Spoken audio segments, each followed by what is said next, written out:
Hello? English. English, ma'am. English. Okay, ma'am. 100% in English, is it okay? Or once in a way, you need me to say something in Kannada also? English, ma'am. Okay, madam. Okay. English, ma'am. English, ma'am. Okay. Now the topic that has been given is with reference to integrating sustainable development goals into economic policies and practices, and a lot of people have already covered the topic and they would have told you the ಯಾರಾದ್ರೂ ಒಬ್ರು ಇಬ್ರು ಮಧ್ಯದಲ್ಲಿ when I ask a question, please respond. Like they must have told you the historical perspective relating to why and how sustainable development. Is it true? Yes, ma'am. Yes, madam. Okay. Yes, ma'am. So I skip this, but there is one slide. I do not know like whether this point was covered. So I don't want to go into the details, like development economics got its focus from 1950s and on. Before that, it was some other different kind of an approach, but everything started during the, like a year before the end of the Second World War, that is 1944, because sustainable development goals to be attained has a role to be played by IMF, IBRD, or the World Bank Group as such, and the United Nations and its sister concerns. I think just a little bit I made a mention of, because 44 in the 45 in the especially, they have been playing a major role. Okay, but there is also a reason why they started doing this. So first they tried to focus on growth, and then on development, and then on sustainable development, and subsequently we came to developed poor countries were not given time to adjust to the changes that the world wanted us to do. Developing or less developed or least developed countries, so we had no choice or we had no time to go through that. But anyway, 50s growth and development, 60s first development decade, 70s second development decade, and by the time something had to change, we went into the oil crisis and got into the debt trap, because debt also is an issue which has been touched upon by the SDG. And then by 80s, they said you try to do the structural adjustment, SAP, structural development program, SDP ಮಾಡಿ ಅಂತ ಹೇಳಿ they started telling that.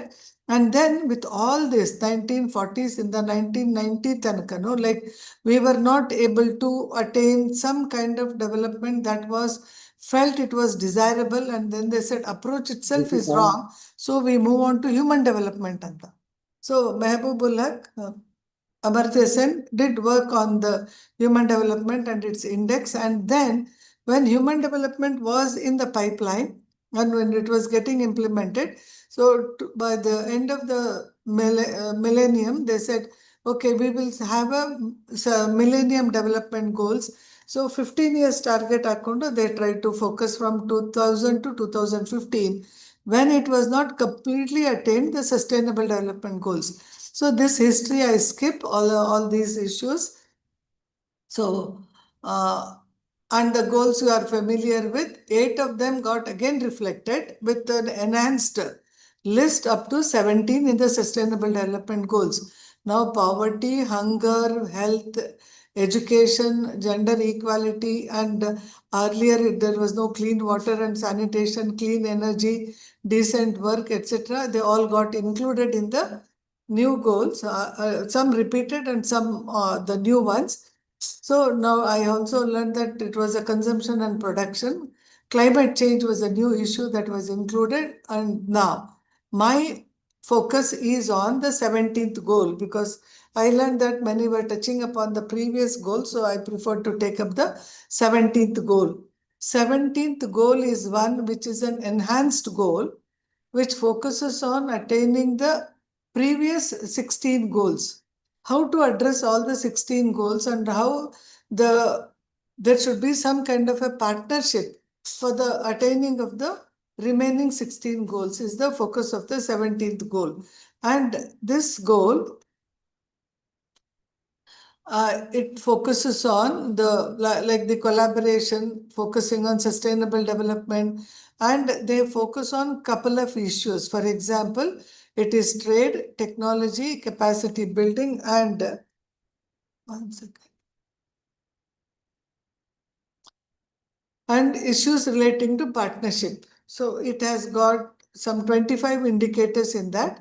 17th goal has got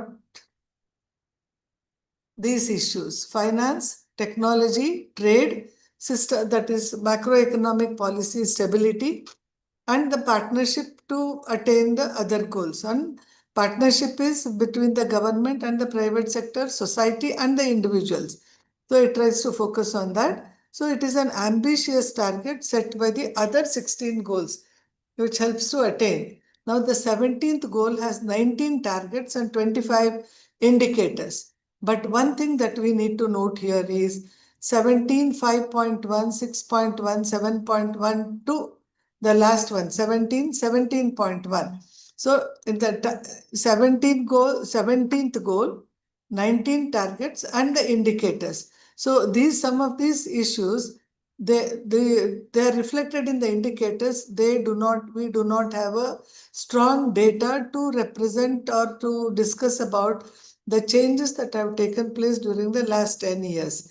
Now, so the various strategies that need to be adopted, it is inclusive of the fiscal policy, that is the government policy, which focuses on the revenue generation and also the expenditure component and the debt issue, and the monetary policy through the central bank. And we need to have a coordination between the two, that is monetary as well as the fiscal policy, and then try to bring about the changes in the reforms that is aiming to bring about the sustainable development at the global level. Whether it is attainable or not is a question that we can discuss later. Now, the one or the other goal has been given the responsibility for number of international institutions. Yes. Number of international institutions that have been listed here have the role to play. The United Nations organizations, they have the role to play in one or the addressing one or the other goals. That is the previous 16 goals through the target set in the 17th goal. It tries to support them. Okay. Now these two individuals, White, Harry Dexter White, the left on the left hand side, and the John Maynard Keynes, all economic students are familiar about them. So they were the pioneers, or they were the they were the people who were responsible or who gave the idea to start the establishment of, or initiated the establishment of, in the hall that is shown in the right hand side.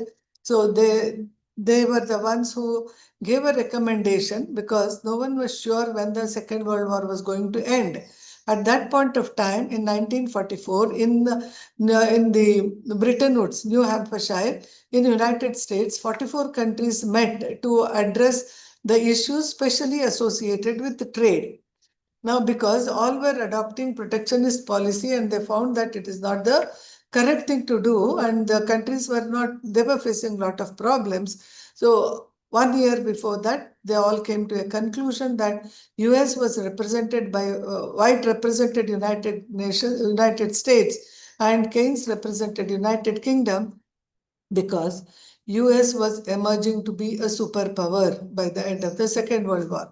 So their supremacy was not, no one could question their supremacy as far as the military power or as an economic power and the stability that they had and the strength of the dollar, etc. So the two recommended, but only one institution did not come into existence, because United States of America, its Senate refused to ratify the charter in 1944-45, that is with reference to ITO, International Trade Organization. But one thing, when they said no to ITO in 1945, they all said yes to WTO in 1995. This hidden agenda of the developed countries need to be kept in mind when we try to look into the other issues, because on the one side, they say, they dictate, or they tell us to move towards the free trade, but there is always a greater protectionism among the developed countries. Take, for example, European Union, EU, take the NAFTA, where Canada, United States, and Mexico was not part of it. They brought it together. And the Benelux countries, which were just 3 in number, starting at the starting point, it enhanced to 15, and now Britain exited from that EU. Especially the component, the currency issues were also some of the major concerns. Now, the number has increased to more than 20, it is close to 25, because they have included the Eastern European economies also. This is one major development which is having, what they say, within these countries, we prefer to have a free trade. The free trade in the sense we have our own tariff rate. That is nothing but a protectionism, protecting their own economies. Even to this day, French farming group is absolutely protected, and people do pay a higher price for the products which have been exported. Now, another major institution, that's the World Bank Group, which came into existence. India was the country which also suggested the name International Bank for Reconstruction and Development, reconstruct the war-worn out economies and the development of countries like ours, like less developed countries. Now we also have the least developed countries, numbering to around 40 plus 44 or so. So IDA was established, and this is the only, if you just give a search asking for what is the rate of interest charged by the IBRD, you don't get the clear picture, but IDA they give you. It is a soft loan window of the world. There is a grant element, there is a loan element, and the loan period can extend up to 40 to 60 years. Rate of interest is less. International finance, because IBRD was not able to address the requirements of the developed countries. In the sense, assistance to Europe, assistance to India and Sri Lanka or Pakistan is not on the similar line. So they said we need to have another organization which will support. So IDA came into existence in 1960. Prior to that, International Finance Corporation was established in 56 to promote the investments. And in India, people had to go through a lot of, I can say, the Foreign Exchange Regulation Act and Reserve Bank of India conditionalities, etc. And later on, it came to be replaced by got replaced with FEMA. Okay, now then the other one that came into existence in 65 is International Center for Settlement of Investment Disputes, because IFC had a lot of issues, investments component. So to settle those disputes, World Bank took the initiative, and MEGA was the last one, 1980s early, this came into existence. And then the global concern, World Bank is the largest bank which is trying to play a major role in mobilizing private capital by trying to facilitate the requirements of the less developed countries. So with now you can see here IBRD, the number of countries, like in case we include the islands also, it crosses 210. But the members of the United Nations continue to be the members of IBRD, and they see, this is how you get. So that is, reference rate is something like, because a bank also borrows from financial institutions and minimum of 2% up to 10 years, and then grace period is given. But whereas IDA has got the loan up from 21 to 60 years, and it has got low rate of interest, but some short-term assistance can extend up to Why I'm saying this, it is connected to the financial assistance also. Then IFC, now it is one of the targets that is getting addressed through IMF, that is the global connectivity, the internet users, etc. So this is one data relating to that. Need be, we can come back to this slide again. And now the 17.1, quickly I'll go through. Now, mobilize the resources to improve domestic revenue collection. One thing we all fail to understand, how the global economy will play its role in helping the poorest of the poor countries to improve their domestic revenue, because the agricultural sector production will be less, industries will not be strong enough, the manufacturing sector will be weak, and service sector, not all the countries are fortunate enough to have a strong service sector. But how to mobilize this domestic revenue collection is a big question. So they say, we will help you to improve the domestic tax capacity. See, if there is poverty, how can the tax collection be more? Number of people who pay tax, number of people in the high income group, number of people in the middle income group, number of people who pay the tax to the government, prompt payers like all of us who are in the government service, all that is important because more than 50% of the business community which is filing its returns, they don't pay the tax. Now, we have some two indicators here, 17.1.1, revenue as a percent, as a proportion of GDP, and budget which is supported by the domestic taxes. So, for example, how much is the, in every rupee, how much is the, where the rupee comes from, where the rupee goes to, anta. In every budget we see this. Now you can look to this. France, Sweden and all of that, their revenue collection is more than 40% going up to some 50-55% also. Whereas India, it is only 7%. So the revenue generation in India is low compared to other countries. So proportion of domestic budget funded by domestic taxes, direct here 66 paise of every rupee, for example, in India, it goes to the government coffer. But look to this, only 2% of the population pays income tax in India. Nearly half of the companies that I made a mention of, they pay nothing at all. Because there is a slab and they try to retain their income or they through the losses or anything, but they try to avoid the taxes. Now, direct taxes and the indirect taxes contribute. In India, besides the indirect taxes is more, and then only 1% earn 15 lakhs in India, more than that. So here, some reports indicate, so the different reports have different data, okay. 13% of taxpayers earn between 10 to 25 lakhs. But here you see 1% earn above 50 lakhs. Another source says that 76 lakh individuals earn between 10 lakhs to 1 crore annually. But now in India, the tax rate is 30% with some little surcharge that we pay. US has got a high rate of tax, other countries. Even Scandinavian countries have got higher tax because they tax them completely. Health and education are supported by the government. So even if the tax rate is high, the burden on the individuals will be less. The last group here in these countries, UAE, Saudi Arabia, etc., they do not impose any direct tax on the personal salaries or the incomes. Now, the share of the government, this is from the some of the reports and where we stand. You can just compare here the government expenditure. So fine, penalties, social security, etc. So there are different countries. Different countries, it ranges from here to here. So there will be some countries which the government share of the central government expenditure through the taxes. This is the share of the revenue. Our revenue as a share of the GDP and as a cash receipt from the taxes, etc.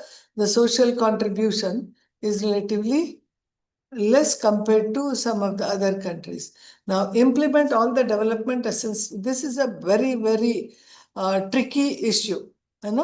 This target has got some indicators, that is net official development assistance. It's called by different names also. ODA, official development assistance, external assistance, and aid antanu karitare.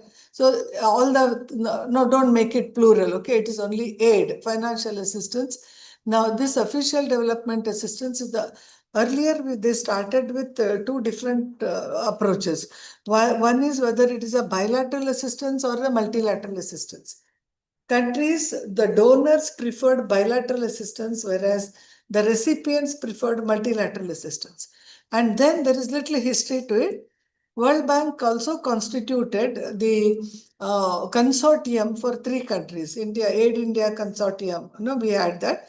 Couple of countries came together to help only 3 countries, India, Pakistan, and I think it was Greece. For these countries, they formed a consortium and they pooled the resources and they started helping. But very soon the question started, how long and how much anta. So then they started changing their attitude and approach to the official development assistance. Then the organization for OECD, for DAC of the OECD ಅಂತ ಹೇಳ್ತೀವಿ, Development Assistance Committee of the Organization for Economic Cooperation and Development. There are 30 countries altogether as the members in this DAC of the OECD. And it includes the Western European countries, almost all of them, and then United States, Canada, Australia, New Zealand, and Japan. So a call was given in 1960s. World Bank constituted that. I have not included. I'm just sharing the information with you. World Bank constituted a committee under the leadership of Lester B. Pearson, Prime Minister of Canada. Okay, he headed the committee, and they brought out a report titled as Partners in Development. And when they started the draft of the report, they thought, a call was given to all the developed countries which had by then had stabilized, including Europe had stabilized by 1960s because reconstruction was very fast. And that was supported by Marshall Plan from the United States. To our country like ours, it was a Colombo Plan. And then since the reconstruction was very fast, they realized, like we need to be in coordination with other European countries because they were all so small, so tiny, resources less, and population is also less. And in case they do not have the group as a unit to bargain, then their strength will be weakened. So then the call to all of them was, give 1% of your gross national income, GNI, as aid to the developing countries. 1% in the sense, if you have 100 rupees with you, give 1 rupee to somebody else. So, but by the time they complete, they were at the stage of completion of the report, they realized that it was not a reality. 1% was not contributed by the developed countries, but ಇಲ್ಲಿ agenda ಮಾತ್ರ ಹಾಕೊಂಡಿದ್ದಾರೆ ಏನಂತ target implement all development assistance commitments ಅಂತ. I don't know how they are trying to implement ಅಂತ. It is so like what I can say. They have made anyway, they have put it in the title, so we go by that. And then they said they revised it. In the report, it is the partners in development. It was revised as 0.7% at least. And then 1 rupee beda, at least give 70 paise. But by the time they completed the report, they were surprised or they were taken aback to see that, to know that even half of the revised target was not attained. That is 35 paise ashtunu kodta irlilla. Okay. Now it is so less. It is 0.22%, 24%, ಈ ತರ ಬರ್ತಾ ಇದೆ. But ಇಲ್ಲಿ now 24 ಅಲ್ಲಿ it is 3% combined GNA of all the DAC of the OECD. So all the 30 countries put together ಅವ್ರದ್ದು GDP ಎಲ್ಲ ಸೇರಿಸಿದ್ರೆ it is not 1%, but it is only 0.33%. I said now 7.7% ಅಲ್ಲಿ even attaining half was difficult anta. Now out of these 30 countries, hardly 3 or 4 countries have reached the target of 0.7%. Nobody has given 1%. Quantum wise, US is at the top, but percentage wise, it is not at the top. So it is smaller countries which have contributed to that. Now, least developed countries. Now, 30 developed countries helping 180 or 160 or 150, or maybe just anything more than 100 anta tagondru saita. How much may be going to all these countries? We have 44 poor countries. These are the least developed countries. In Africa, there are more number of countries.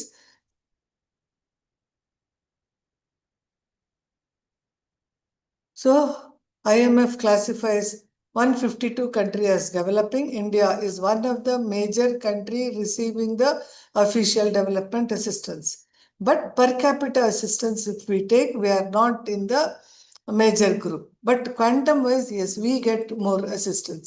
Now 37 countries are classified as developed world, but If I say count the developed countries, we stop or we go slow down after 5. USA, United, UK, and then Germany, France, Italy, then we slow down. That's how their GDP also. The top 3 countries account for more than 50% of the global GDP. And the top 30 countries, what I said, the developed countries, account for more than 80% of the global GDP. Now, with all that, 44 least, this is not LDC, least developed countries, 32 in Africa, and 8 in Asia, and then Caribbean and Pacifically. Then they're all small, I told you, small islands. Now, mobilize financial resources is 17.3. Within the 17th one, the 17.3 for mobilize financial resources. Who is mobilizing? How much are they for mobilizing? How do they mobilize? Is a big question because official assistance is less. And within that, there is a foreign direct investment, official assistance, and South cooperation, the South-South cooperation. But none of them are true and correct, because foreign direct investment again is an intra-industry business. Japanese cars being produced elsewhere, or the commercial items produced in the other developed countries. So trade among the developed countries, trade between and among, that is a difference. If it is within the DC, developed countries exporting and importing from developed countries, whether developed countries are exporting and importing from developing and the least developed country, that is a question that needs to be addressed. And what is the volume of remittances? Remittances can come from different sources, maybe through tourism. There are countries where their income is largely from the tourism, through some of them are through insurance, and the remittances could be repatriated from the citizens of one country going and working elsewhere. Now they are getting addressed now. If nobody, see, even in the remittances, one question that I want to pose before you, if Indians have gone to United States and they are repatriating the money back to India, now that is a question. But to generate these human resources, the amount of money that a poor country or in low, or you can say developing country, we are under the category of lower middle income country. China comes under upper middle income country. We come under lower middle income country. Russia comes under the category of other developed countries. Now Russia, China, and India can play a major role. If these 3 countries join together, the world's economic equilibrium itself is going to change, but we have no unity. So anyway, let me not go into all the other issues. But foreign direct investment, I'll show you some data. It is not a bigger event in the developed from developed to developing countries. And then COVID also led to fall of remittances in different forms from different countries, because due to laying of the jobs or freezing of the jobs, there were changes that we all noticed. Okay, so next we move to, okay. Now, foreign direct investment, you can see the target in 2024, the developed countries, the target was 1.4 trillion. 1,000 million is equal to 1 billion. 1,000 billion is equal to 1 trillion. Okay. Now, this is not even close to whatever the target was set.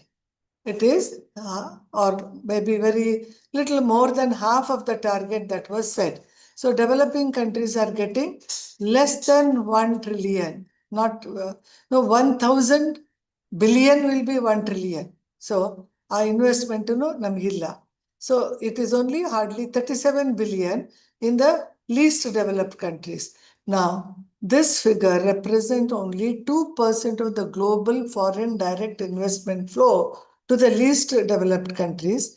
And then India gets under 27.6 billion. But when compared to China, we are far, far lesser. and now the target they have set is 81.4 billion ಅಂತ ಹೇಳ್ತಾರೆ. So, but anyway, among the global investment, because see, China is the biggest destination because of the cheap labor, time difference. They contribute their foreign direct investment in China is also more, and the trade from China is also more. So assisting the developing countries in the debt servicing. So we have already fallen under the debt trap. US also, debt to GDP ratio, developed countries also have a very high debt. But whether the debt is sustainable, whether the debt, can be restructured, and how do we address the debt service as a proportion to goods and services and ಹೇಳ್ತಾರೆ. We have only one indicator in this, and as a proportion of exports and the services. But US is also in a very different situation. So global debt is 102 trillion. Very soon, the global GDP will be closer to global debt.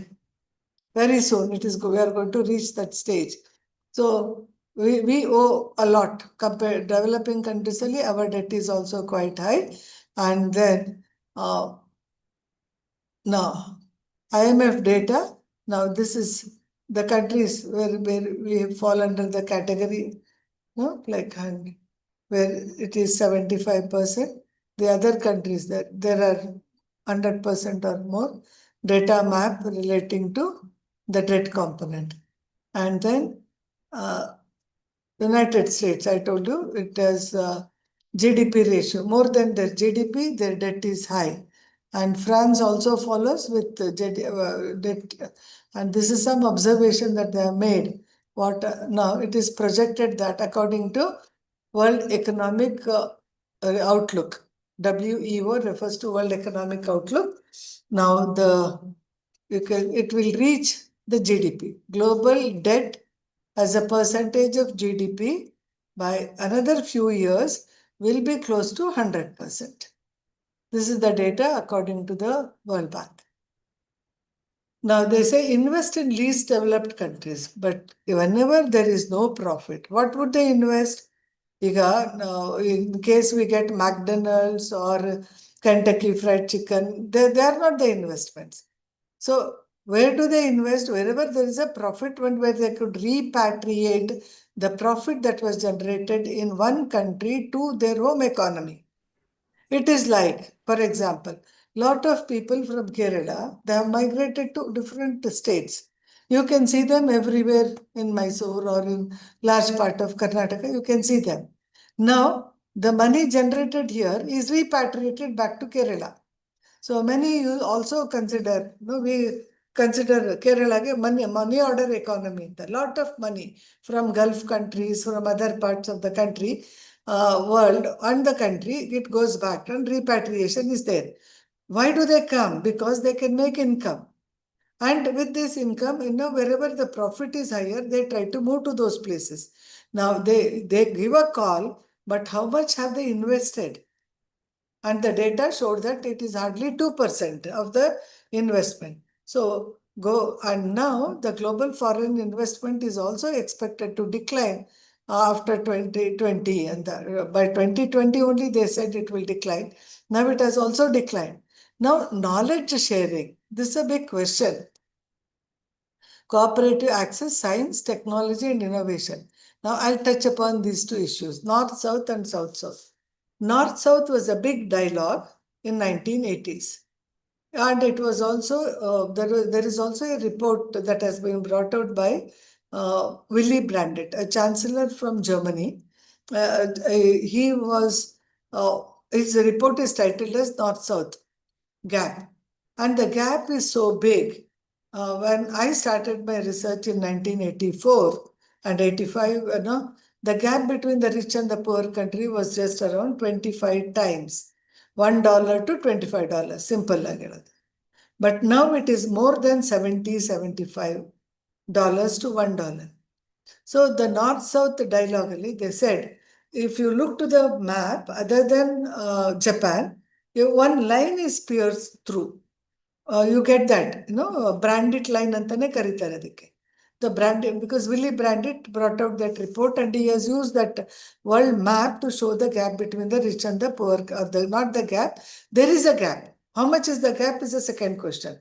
So that map, Ali, the line pierces through the globe, and almost all the countries in the northern hemisphere are rich countries. Their share of agriculture to the GDP is less. Their industrial development is stronger. Their manufacturing sector is very good.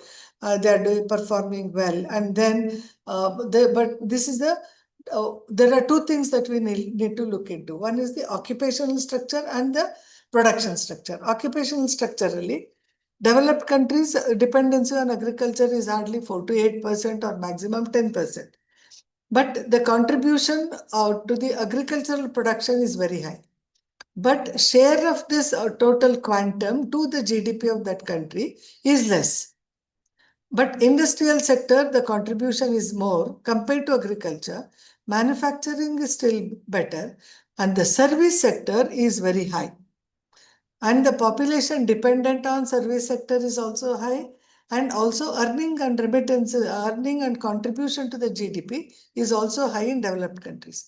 There is also a statement where it says, as the country moves in the path of development, the dependency of that country will shift from agriculture to industry, to manufacturing, and then to the service sector. Does not mean to say we have excelled in industry and manufacturing, and so we have moved to service. India is an exception. But the North-South dialogue did not materialize. Nothing came through in the North-South dialogue. But the report says very soon the country's development, the same report, I'm repeating the statement, very soon the country's development would be measured not by its wide roads and the tall buildings and other things, but it would be measured by how many people do not have what. How many people do not have safe drinking water? How many people have no access to good sanitation facility? How many do not have quality housing to them? What about the quality of the food that we consume? So, ಇವ್ರು ಹೇಳ್ದಂಗೆ lest ಇವರು East ಗ್ರೂ ಬ್ರೆಂಟ್ಲೆಂಡ್ commission report ಅಲ್ಲಿ ಅವ್ರು ಹೇಳ್ದಾಗೆ the air we breathe is poisonous, the water we drink is contaminated, and the food we eat is poisonous. So, what about the quality of life becomes a question. So, North-South dialogue, for many reasons, did not become a reality. South-South Commission was constituted, but look to the tragedy. The headquarters was in Geneva, must be in Geneva now also. So, South-South ali, North and South, there is no cooperation and coordination. So let we all come together. The southern countries, our G7 anta northern part of ಮಾಡ್ಕೊಂಡ್ರೆ, we constituted G77 anta.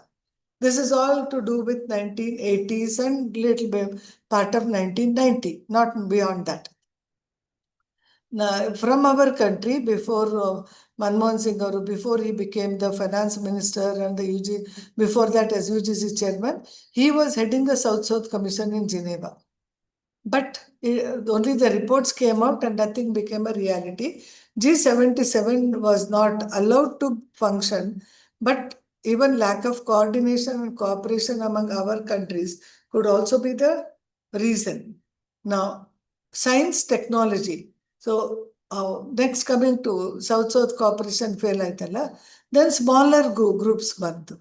Now, for example, SARC, a group of 7 countries came together. Now the number has increased to 2 more. And the ASEAN countries in the East Asian economies, they came together. OPEC came, Organization of Petroleum Exporting Countries. They formed a group and they were more a cartel. Legal agreement ittorgella to change the oil price also. So small groups within Africa, within Asia, now across the continent, the new development is BRICS. Brazil and Russia, India, and China. Now they have come together. And South Africa. But South Africa from another continent and Brazil also. So they are trying to form. But even if we leave out South Africa and the these three countries, India, Russia, and China. Brazil bidana, idu South Africa no bitre. These three countries can, I tell you, they can shake the world economy. But we are not coming together.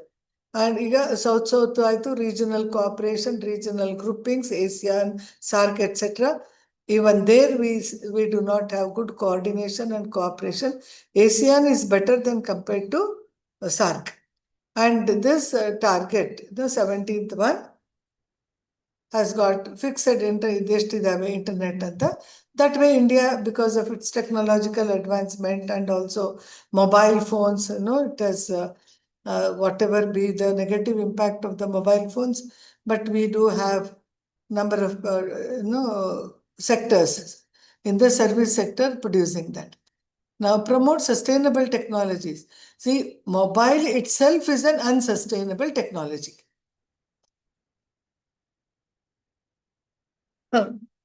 Because the impact of mobile on the health of the people is too much.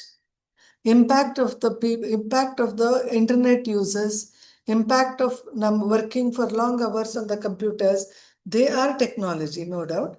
But industrial technology is a different issue. But the information technology, if we take into that, how sustainable it is it? Iga towers ಆಗ್ತಾರೆ. They say it contributes to cancer. And holding the mobile phone for a longer time, how much it affects. So now if you look into uh, the alternate approaches to healthcare, they speak about the impact of these technologies, but they say you disseminate, you transfer, but high-tech technology cannot be adapted. Because in case we have a high-tech technology car, the roads with so many humps cannot use that. And the technology that is they used in the agricultural sector in developed countries, because their number of acres ranges from 40 to hundreds of acres. So using the technology is easy for them. Not tractored and the plowing machine, cutting machine, packing machine. You can see that everything, one person will work in the morning in the other sector, comes back and then only cover a couple of hours on the land, it is enough. One person can take care of 40 acres of land in the developed countries. But that is not true. You cannot use the high-tech technology in the agricultural sector. So may be true in case of some of the industries. And then in the textile industries, how much the latest technology we have been using it. So, but they say, ಅದಕ್ಕೆ ಏನು ಮಾಡಿದ್ರು, high-tech technology ಬಿಟ್ಬಿಡಿ, appropriate technology ಅಂತ ಹೇಳಿ. They coined another term in 1970s. Now again, go to the least developed countries. But there is a book, End Poverty ಅಂತ ಹೇಳ್ಕೊಂಡು. In that book, the writer writes, 1 feet by 2 feet by 2 feet land saita, it is not clean in some of the interior African economies. Even to put one step extra, you need to look to the floor, whether it is clean or no ಅಂತ. ಆ ಥರದ situation ಇದೆ. End poverty, but I know Sumar reports on poverty, at least you have hundreds and thousands of volumes of publications that have come. Can anyone hear us? Voices of the poor, and then can anyone hear us? So it is a different story altogether. The way in which we actually do it and the way the reality is. So proportion of people using internet in India, compared to other developing countries, we are using, in a large number, we are using the internet. The share related to internet users, there is a digital divide. But whether this divide can be bridged and when the capacity building can increase, now share of population, you can see the northern hemisphere, how many countries, even in some of the South African economies, the percentage of population using is more, because if you go to this range.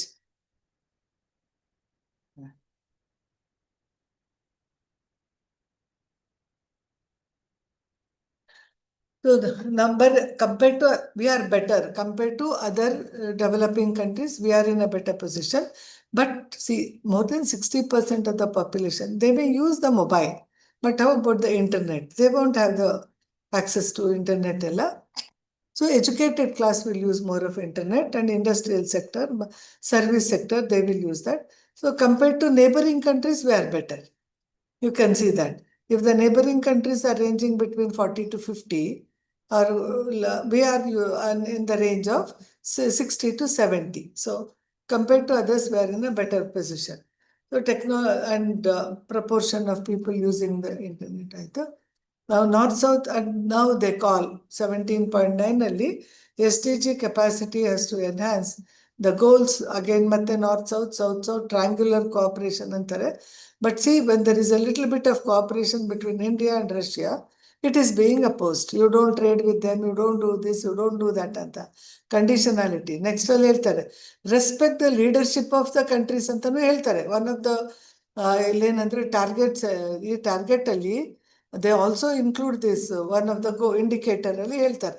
You will see that. North South, I made a mention of that dialogue. Willy Brandit ಹೇಳಿದೆ, and Willy Brandit I made a mention of. So, but the report is small, but very, very effective report. Willy Brandit, in case you get it, you please read that. There, it is also considered as a novel, economic novel anta ಕರೀತಾರೆ ಅದನ್ನ. Because anybody can understand when they read that. So Geneva I made a mention of, and BRICS, lack of cooperation. Now universal trading system, this is the biggest contradictory target and also the goal. Rule-based, open, non-discriminatory, equitable, ಎಲ್ಲ ಓದೋದಕ್ಕೆ ಸರಿ ಅಷ್ಟೇನೆ. Doha Development Agenda, nothing is working. Because there is a growing protectionism. One of the, I think it is in Salvatore's International Economics book. ಅದೇ ಆ ಬುಕ್ಕಲ್ಲೂ ಅಥವಾ ಸಾಡಸ್ಟೈನಲ್ಲಿ there is one statement. What is the global economic problems ಅಂತ ಅಂದ್ರೆ international economic problems ಅಲ್ಲಿ one of the major problem is growing integration or growing protectionism among developed countries is an international problem.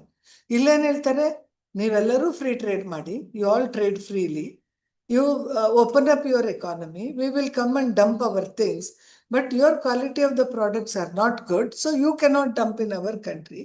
It can be consistent, persistent, or sporadic dumping. Whatever be the strategy in dumping, they try to do that. So it is one indicator, tariff average.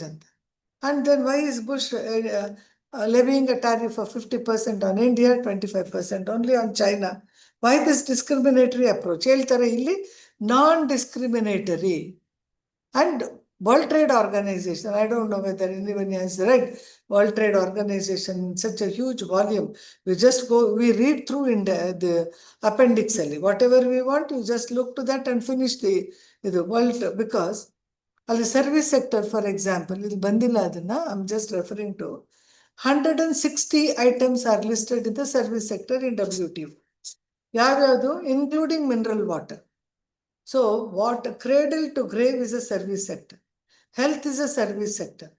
Looked at the hospitals, Columbia, Asia, Bajaj Alliance. So they tried to combine one local name with a foreign name, and insurance is the biggest tragedy, Tardali, because it makes a lot of money. So much is not given to the people. And insurance is a big nexus between the doctors and the company. Now, hospital go through insurance idiyantane first keltaro. So the billing will be totally different. So our service sector gella iವರು open ಅದು 160 items ಅಲ್ಲಿ ಹೇಳ್ತಾರೆ. Mineral ವಾಟರ್ನು ಸೇರ್ಕೊಂಡು cosmetics also is an item. So how much what do we trade? Who wants those commodities? See, when there is no food to eat, the other items becomes irrelevant. But ಅವ್ರು ಹೇಳೋದೊಂದು ಮಾಡೋದೊಂದಾಗಿದೆ. So ಇಲ್ಲಿ negotiation ಅಂತೂ ಇಲ್ಲ. The G7 countries, they dominate, and especially the richest country dominates. So look to the tariff that is varying from how the variation ಇಲ್ಲಿ ಎಲ್ಲ countries ಅಲ್ಲೂ low income country this variation, it is from them. So and ಇಲ್ಲಿ high income economies ಎಲ್ಲ ತುಂಬಾ merge ಆಗಿದೆ. ಮತ್ತೆ you have to look to the original report to understand. So ಇಲ್ಲಿ European Union ಅಲ್ಲಿ ನೋಡಿ, look at this, look at the range here.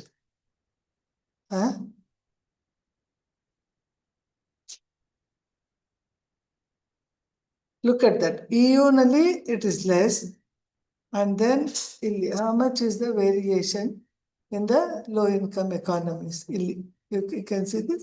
ಈ ಆರೋಗ್ಯನ ತಗೊಂಡು ಹೋಗ್ಬೇಕು. How to read the map ಅದು ಹೇಳ್ತಾರೆ, the diagram. ನಾವು ಇದನ್ನ ನೀವು ನೋಡ್ಕೊಂಡ್ರೆ ವರ್ಲ್ಡ್ ಆವರೇಜ್ ಇಷ್ಟಿದೆ, ಬಟ್ ದ ಯುರೋಪಿಯನ್ ಯೂನಿಯನ್ ಅಲ್ಲಿ ಕಡಿಮೆ ಇದೆ. ಲೋ ಇನ್ಕಮ್ ಕಂಟ್ರೀಸ್ ಅಲ್ಲಿ ತುಂಬಾ ಫ್ಲಕ್ಚುಯೇಷನ್ಸ್ ಇದೆ. South Africa it's high. And then, okay, next one is increase the exports to least developed. How? See, in case you export, you need to pay, right? And you have to pay through your nose. When your income is less, how do you pay for your imports? So increase the exports of developing countries at the in case they give a call, you export or you enhance the exports. Now, a rich person goes to a poorest country because of the cheap labor, like China. Americans went there. They developed excellent infrastructure facilities.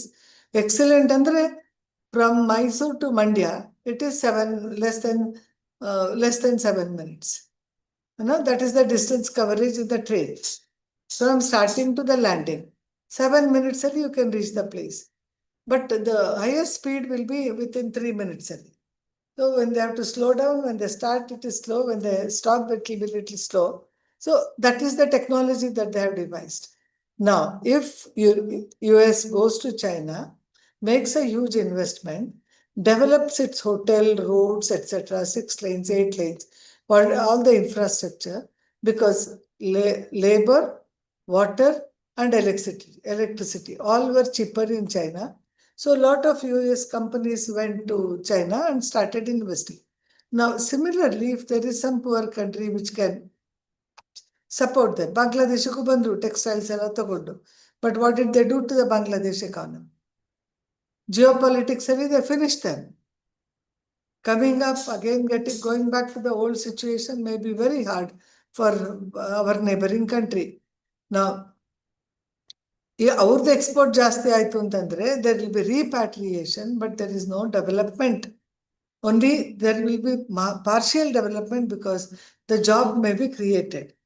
But job, how much they Whirlpool, for example, came to India, came to Pune, and hardly 40 people or 400 people in a bigger company.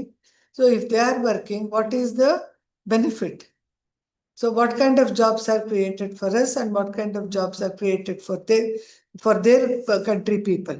So it is a deep into this, the number of theses can be created.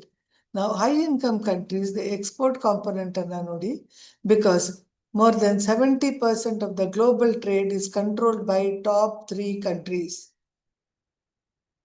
So if they control top 3, top 5, top 10 and the concentration ratio increases as we reduce the number of countries. US alone, how much it exports? USA, Japan and Germany together, how much is that share in the exports? Now, in case we include UK, Italy, France, etc., what is their share? So, ella share serkondru saita, the developed countries' share is close to 70% and all. Asian countries, they are also contributing more to their earnings through exports. Now, goods and services, how much is the exports? Now, the middle income countries. Middle-alli, illu now nodbeku. This is high income countries. Look at their volume of trade. And then, within the middle income countries, we have 2 categories. Upper middle income and lower middle income. Upper middle income, China is the leader. Lower middle income, India will be the leader. So, remove the trade barriers. So, ಅದಕ್ಕೆ ಒಂದು trade ಅಲ್ಲಿ either trade blocks like NAFTA, like ASEAN, like EU. These blocks BLOCs are blocking the international trade. So it is no more a free trade, it is a protectionist trade. Through tariff, first they started tariff beda. Tariff mulaka we will try to protect. Tariff was very high. Retrospectively, CAT came into beginning ITO did not come into effect ಅಂತ ಹೇಳಿ. ITO ಬರ್ದೇ ಇದ್ದಿದ್ದಕ್ಕೆ 1947-48 ಅಲ್ಲಿ they said, okay, ITO has not come into existence. We go back to 2 to 3 years and we will say GATT has come into existence to address general agreements on tariffs on trade and tariffs and trade only. So tariff was the issue that was covered at that point of time. But because tariff, non-discriminatory tariff was not possible, they adopted another strategy, that is, they called it as quota, quantitative restriction. ಇಷ್ಟೇ ನಮಗೆ ಕಳಿಸ್ಬೇಕು, ಇದ್ರ ಮೇಲೆ ನಮಗೆ vehicle ಬೇಡ. So the quantitative restriction. Subsequently, US came out with an alternate strategy, voluntary export restraints anta. I'm giving you just some examples how they tried to manipulate the trade anta ನಾನು ಹೇಳ್ತಾ ಇದ್ದೀನಿ. The big Bush called the Japanese delegation and he told them, you restrict your exports. Voluntarily, you restrict your exports to our economy because we cannot tell you to stop the trade because we are members of the WTO. So, voluntary export restraints. So, tariffs, quotas, non-tariff trade barriers, quotas and other issues. And then they came to the third issue, voluntary export restraints. Now, macroeconomic stability ಮಾಡಿ ಅಂತ ಹೇಳ್ತಾರೆ. Micro level ಅಲ್ಲಿ disturbance ಆದ್ಮೇಲೆ macro, see, long time ago, Kennedy and others, and within India also, our own leaders, they all said, poverty anywhere is a threat to prosperity everywhere. Rich man produces items, but there should be consumption capacity. In case we do not have income to consume, who will buy the product? There may be petroleum that is supplied by Geo, but in case we do not have money to buy the petroleum, okay, so they may say stability and what kind of stability? So they say policy coordination. Coordination illದೆ ಇದ್ದವರು ನಮಗೀಗ ಹೇಳ್ತಾ ಇದ್ದಾರೆ, policy ಕೋರ್ಷನ್ ಇರಬೇಕು, policy coordination ಇರಬೇಕು, macro economic data, ಒಂದು dash board like the major indicators ಎಲ್ಲ ನಾವು clean ಆಗೋದನ್ನ ನೋಡಬೇಕು ಅಂತ. ಸೊ number of countries with mechanisms in place to enhance policy coherence in sustainable development.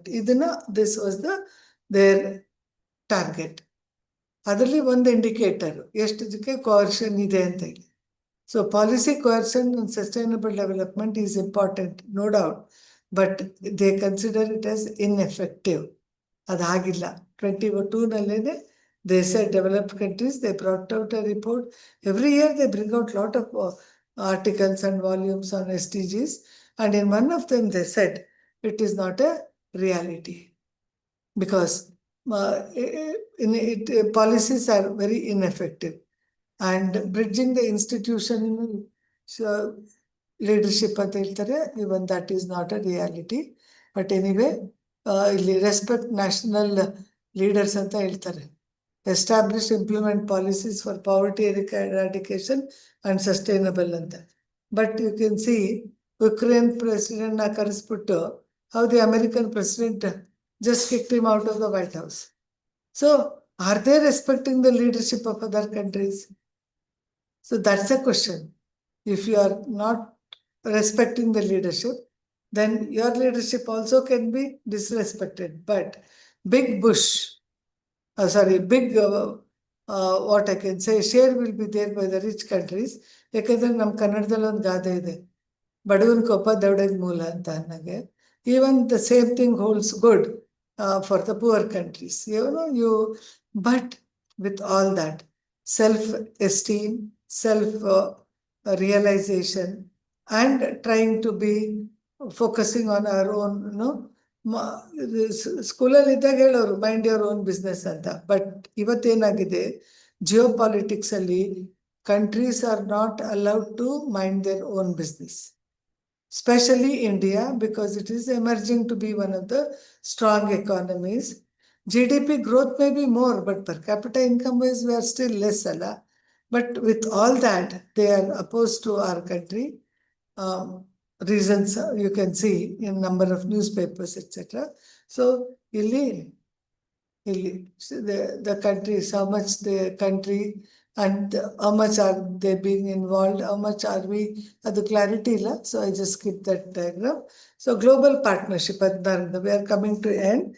The number of countries reporting progress in multi-stakeholders ideyalla, how much are we reporting? Gunnar Mirdal one kade helidru. Less developed countries to data, ನೀವು ನೋಡಿ ಬುಕ್ಕಲ್ಲಿ ಓದಿದಾಗ, for example, population growth in India is estimated, or total population, it is estimated to be around 140 crore ಅಂತ ಅಂದ್ರೆ. What does that mean? It is approximate, it is estimated, okay? And it is not close to reality ಅಂತ ಆಯ್ತು. ಅದಕ್ಕೆ ಅವ್ರು ಹೇಳ್ತಾರೆ, less developed countries data, let them not be close to the estimates. They are not even close to the guesstimates ಅಂತ ಹೇಳ್ತಾರೆ. Guess ಮಾಡಿದ್ರು ಸಹಿತ ಅದ್ರ ಹತ್ರಕ್ಕಿಲ್ಲ. ಇನ್ನು ಇಷ್ಟೋ ಕಡೆಗೆ ಬರ್ತ್ ರೇಟ್ನ ವಾಸಿ, ಡೆತ್ ರೇಟು ಪ್ರಾಪರ್ಟಿ ಇತ್ತು ಬೇಕು ಅಂತ ಮಾತ್ರ ರಿಜಿಸ್ಟರ್ ಮಾಡ್ತಾರೆ. So death rate is also not registered. So the database has to be very strong. But ಈಗ ನಾವೇ ಹೋಗ್ತೀವಿ, ನಾವು ತರಕಾರಿ ತಗೋತೀವಿ, ಎಲ್ಲಿ ಸೇಲ್ ಎಲ್ಲಿ ಡೇಟಾ ಸಿಗುತ್ತೆ? ಅಂಗಡಿಗೆ ಹೋಗ್ತೀವಿ, ನಮ್ಗೇನು ಟ್ಯಾಕ್ಸ್ ಬೇಡ ಅಂತ ಹೇಳ್ತೀವಿ. So we also are like responsible. ನಮ್ದೆಲ್ಲ everything is not a strong database ಅಂತ. ಸೊ ನಂಬರ್ ಆಫ್ ಕಂಟ್ರೀಸ್ ಪ್ರೋಗ್ರೆಸ್ ಆಗಿರೋದು ಕಡಿಮೆ ಅಂತೇಳಿ. ನಾವು ಎಫೆಕ್ಟಿವ್ ಪಾರ್ಟ್ನರ್ಶಿಪ್ ಇರಬೇಕು. ಯಾರ ಮಧ್ಯ? Public private partnership, university industry interaction ಅಂತಾರೆ. ಅಥವಾ ಯೂನಿವರ್ಸಿಟಿ ಇಂಡಸ್ಟ್ರಿದಿಂದ ಬಂದಾಗ public private partnership, corporate social responsibility. But that doesn't come directly here. But ಇದು private partnership, universities they call, we need to have partnership. Infrastructure development we can go through partnership, public private. ಅದರಲ್ಲಿ ಎರಡಿದೆ. Like what they say is own, operate, and then you transfer ಅಂತ. boot policy. Then you start the product, you own it, you produce, and then you transfer to the country whichever you want to. Now, because of nationalization, many countries did not start the companies. Okay, but nammali condition ittu enandre it should not be more than 30% of the stake anta. But we forgot that. Tube Investments, for example, in Chennai, is a company where they produce our bicycles and ಇವೆಲ್ಲ. Mattur 300 acres land ಅಲ್ಲಿ ಅವ್ರದ್ದಿದೆ. So I did a case study of that company. ಅಲ್ಲಿ 29%, if it is the stake of the UK, ನಮ್ಮವರಲ್ಲಿ ಇಷ್ಟಿಷ್ಟೇ shareholders ಇದ್ರೆ still 30% is strong ಅಲ್ಲ. So they will have the control over the technology, the production unit ಅಲ್ಲಿ, and what we need to do, how we need to go about, ಅದೆಲ್ಲವೂ ಹೇಳ್ತಾರೆ. So public private partnership for infrastructure, it is a big question, because ಹಿಂದೆ ರೈಲ್ವೇಸಿಗೆ ಮಾಡಿರ್ಬೋದು, private sector ಹೋಯ್ತು, ಅಲ್ಲಿ railways ಅನ್ನ ಬೇರೆ ಕಡೆ ಡೆವಲಪ್ ಮಾಡಿದ್ರು. Chinese developed railways in US, Indians developed railways in India. But we got the technology from the developed country. So a little bit of, but later it changed. Now, this is another capacity building support to developing countries and the least developed countries, which is, we need to take other things into consideration.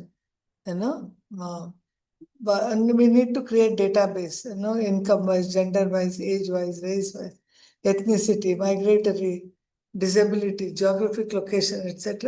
Number of issues. ಅದಕ್ಕೆ ಅವ್ರು ಏನ್ ಮಾಡಿದ್ರು, the 18th 17th ಅಲ್ಲಿ 18th item in the target has got ಒಂದು statistical capacity indicator. Monitor ಮಾಡ್ಬೇಕು ಅದನ್ನ. number of countries that have national statistical legislation, and with the fundamental principles of official statistics. ಇದೆಯಾ ನಮ್ಮಲ್ಲಿ ಸ್ವಲ್ಪ ಮಟ್ಟಿಗಿದೆ, not 100%. Number of countries with national statistical plan that is fully funded and under implemented by the source. So we need to collect the information regarding all these categories and these target 3 indicators. ನಮಗೊಂದು developed ಕಂಟ್ರೀಸಿಗೊಂದು ಎಲ್ಲ correct.